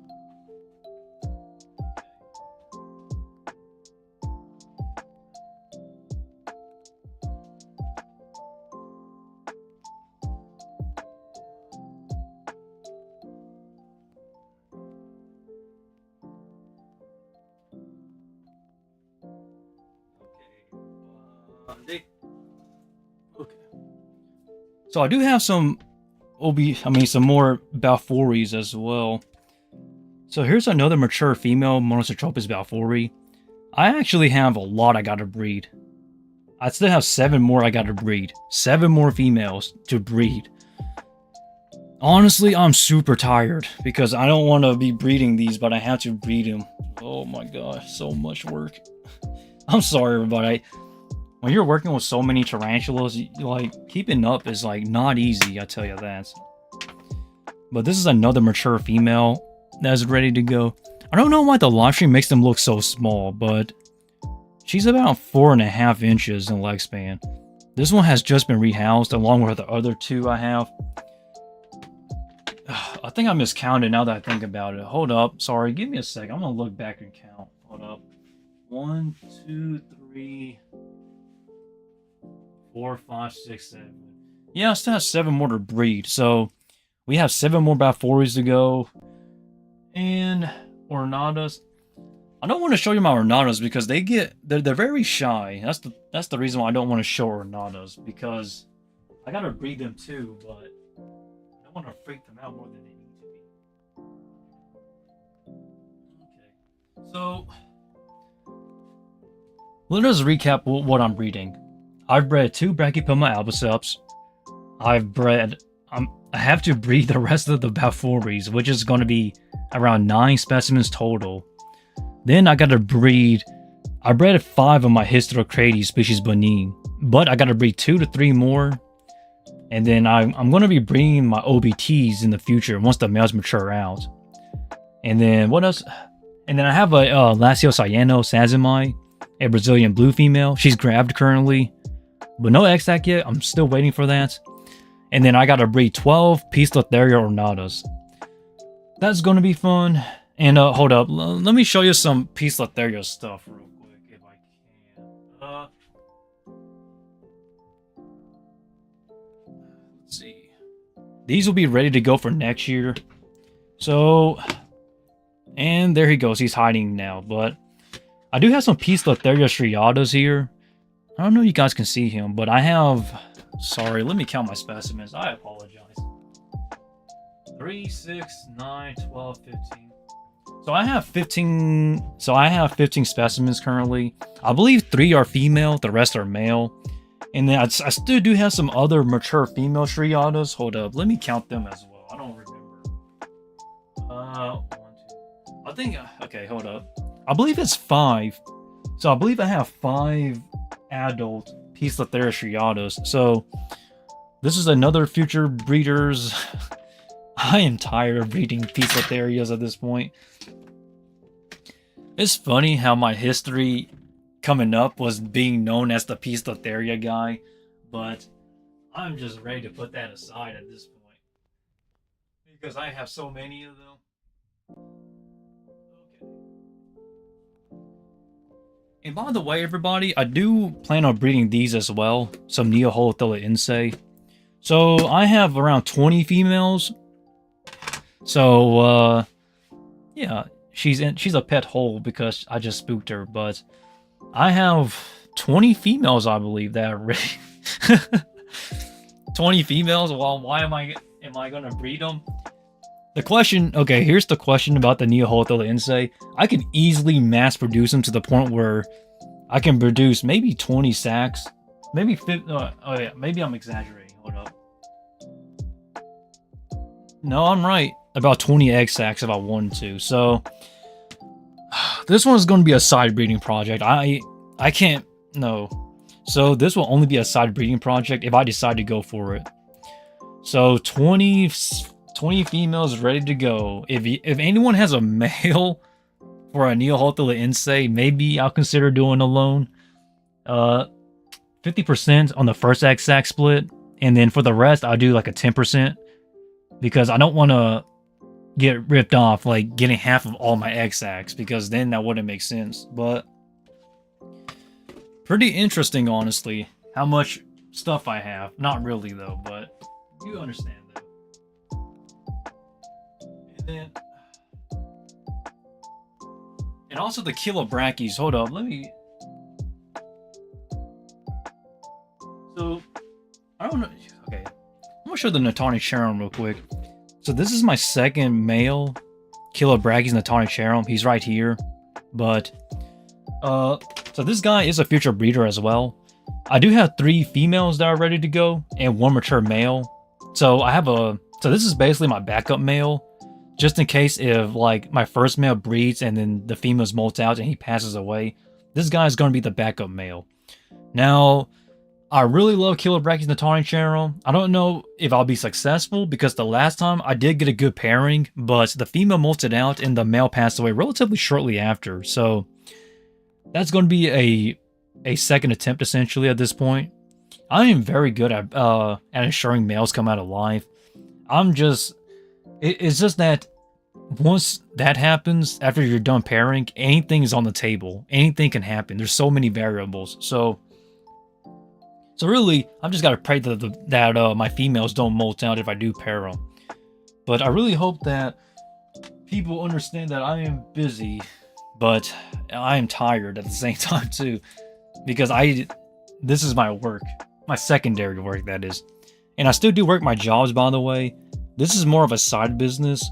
And I am proud to have my first sale, because that first sale was from a Patreon member, by the way. So shout out to my Patreon members for helping out, because without you guys, I really don't know what I would do, honestly. But oh wait, I forgot to show you something real quick. Hold up, don't leave just yet. We still have stuff to show.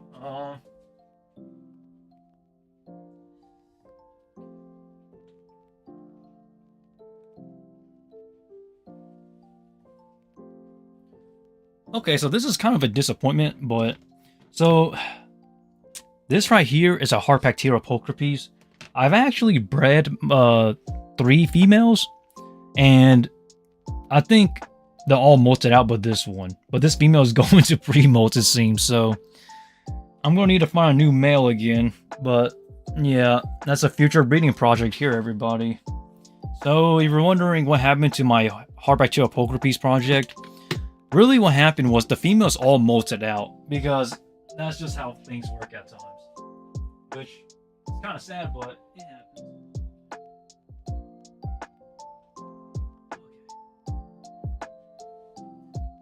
And I know a lot of people are tired about 4-Ys for a second, but I do have a new mature male. So this guy here recently molted out. So this is another mature male Monoxotropis balfouri. And I'm not sure if this is a sperm web or is that his molting mat. I don't remember.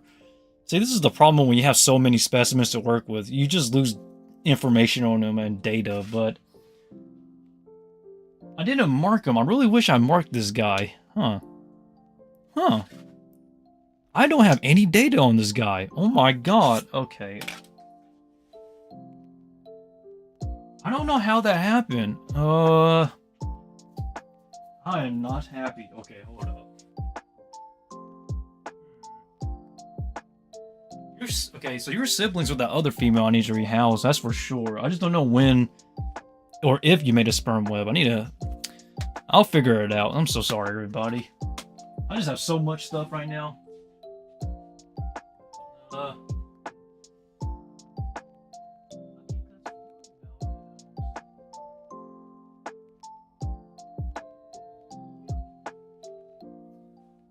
And I think that's really everything I have currently. There could be more, but maybe I'm forgetting. Because, you know, I have a lot of stuff I need to get rid of as well. So, a lot of stuff is going to be moving in and out. Like I stated, I do have some balfouris for sale, by the way. Hold up. So currently, I'm selling some balfouris. So, these guys are about 1.5 inches, maybe 1.25 inches in leg span. Let me get something to measure with, because I need some size. Yeah, maybe about 2 inches almost. They're getting bigger. So I'm selling these for $45 a piece. I have 37 specimens for sale. So 37 pieces. So if you want to buy some, I need to get rid of these actually. This one molted some time ago too. You see the molt in there? Looks female, by the way. They're getting to the size where I can sex them now. So once they pass 2 inches, I'm going to sex all of them and sell them as sex. So if you want to buy them on sex and hopefully get a female, I guess now's a good time. I don't know. It's up to you.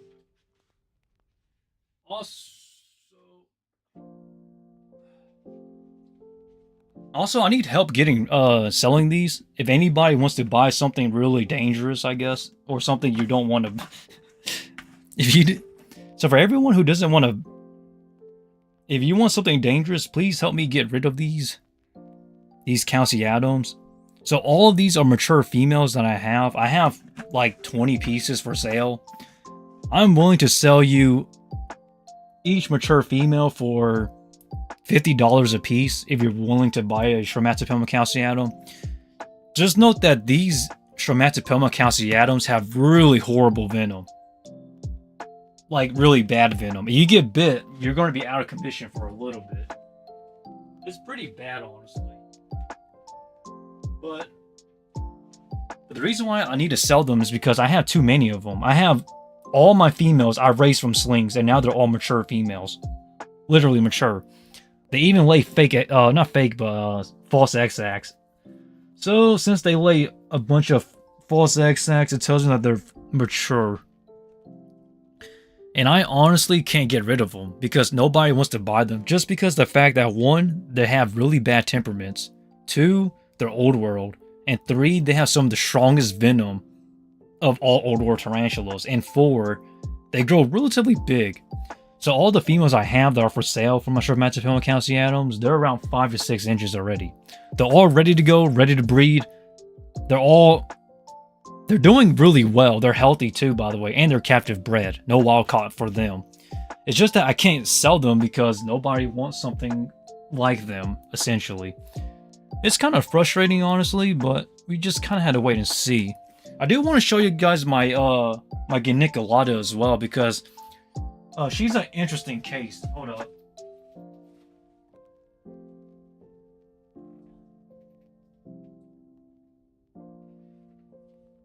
Okay, let's see if I can actually get you here. Hold up.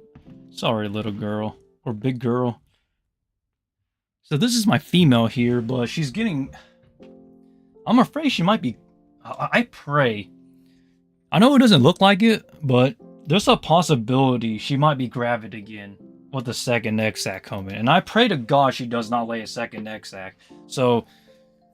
that is kind of the scary thing, honestly, is when you have so many slings and you just don't know how to get rid of them. Because I've already sold away so many. Like, if I have more, that's going to be a problem. It doesn't pick it up on stream or on video here, but she is getting plump so fast. I only fed her twice since then. 2 really big dubios, but she's gaining weight so fast. And she's getting swollen too. It's just honestly shocking. By the way, I still do have tarantulas for sale, by the way. I still have some cobalt blues, some burgundy Goliath bird eater pairs, and I still have some Orphinctone species Utaitani if you want to buy some, because those are pretty awesome. I just wish I had a good male, because the male I have is not looking so great, but I'll tell you if it goes well or not, or if he ever does make a sperm web, but I really don't have hopes for him, honestly, because he only has one arm to work with and holding the female, so he has both pedipalps, but only one hook to hold a fang, so I'm going to have to assist him on that. I've done it before, actually, but I'm going to have to do it again. Oh, man, that's kind of frustrating, though, but we'll see what goes, though. By the way, my B albiceps is available for sale if anybody wants them. I'm selling him for $125, though, period. I'm not going to sell him any cheaper. So this guy here is for sale. This mature male here. He's $125. He just made another sperm web. He's good to go. But I would not... The reason why I'm selling this guy for such a high price is because, 1, they're really hard to get a hold of. And 2, they don't... I grew this guy up. It took 5 years almost. So this guy is for sale. And if you want to negotiate a price, by all means feel free to do so. But, like, it has to make sense to me, though. And I think that's everything. So I really appreciate everybody stopping by on this live stream. It was a lot of stuff, honestly. But really, I hope this kind of catches up. Like, I hope this gets everybody up to speed on what I'm working on. And it's kind of surprising that it's a lot of stuff, but at the same time, it's so little. Now, I know people are probably expecting me to make YouTube videos, but if I'm being honest, making breeding videos is not easy for me. So I really want people to understand that even though I may not be posting some tarantula breeding videos, just note that I'm working on stuff behind the scenes. And also the fact that I'm still working my full-time jobs. So really cut me some slack a little bit, right? But I guess I'll call this a live stream for today, everybody. So without further ado, feel free to like, comment, and subscribe to stick around. Feel free to follow me on social medias, such as my IG and Patreon. Shout out to my Patreon members for keeping my tarantulas fed. And yeah, with that, everyone, stay lax, and Laxow out from the Kumo Sensei. Peace.